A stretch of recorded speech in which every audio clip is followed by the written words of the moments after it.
According to the Daily Mail, which reviewed White House visitor logs, Joe Biden met with two Chinese energy executives in the West Wing of the White House back in July of 2014. Just 4 days after that meeting, the Daily Mail reports, quote, one of the executives emailed Hunter Biden offering his services for $102,000 or willing to give him a $102,000 Fisker sports car and inviting the VP's son over for a visit.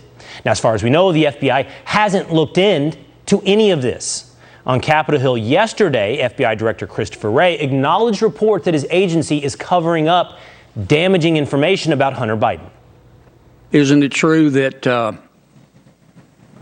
Mr. Thibault, Agent Thibault, and FBI Supervisory Intelligence Analyst Brian Otan covered up derogatory information about Mr. Hunter Biden? That when I read the letter that describes the kinds of things that you're talking about, I found it deeply troubling. Wray is referencing a letter from whistleblowers within the FBI and the DOJ. Julie Kelly has been on this story from the very beginning. She's a senior writer at American Greatness, and she joins us now. You know, Julie, I've interviewed John Paul MacIsaac, the Delaware computer laptop repairman. He has told me exactly how little interest the FBI has had in Hunter Biden, and it seems that's still the case.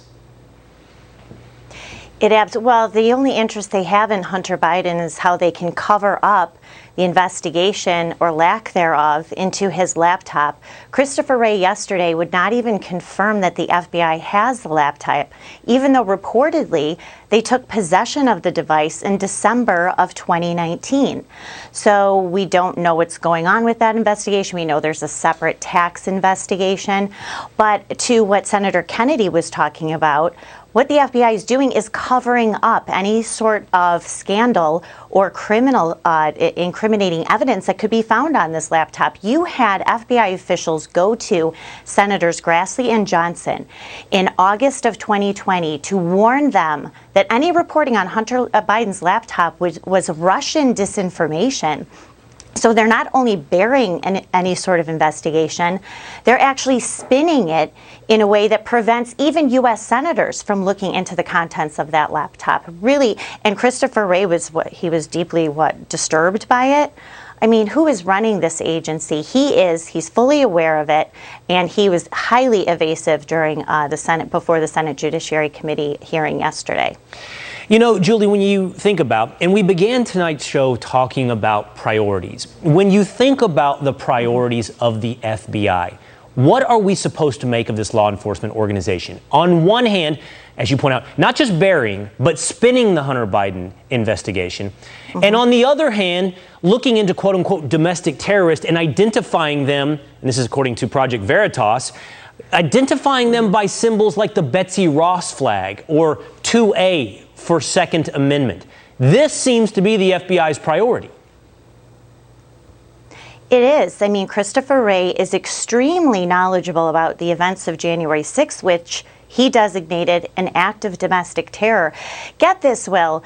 He told Senator Tom Cotton yesterday that the FBI was too busy, they were too overloaded to investigate a single pro-abortion activist who was violating federal law, demonstrating outside the homes of Amy Coney Barrett and Brett Kavanaugh, violating a law dealing with picketing and parading outside of a federal judge's home.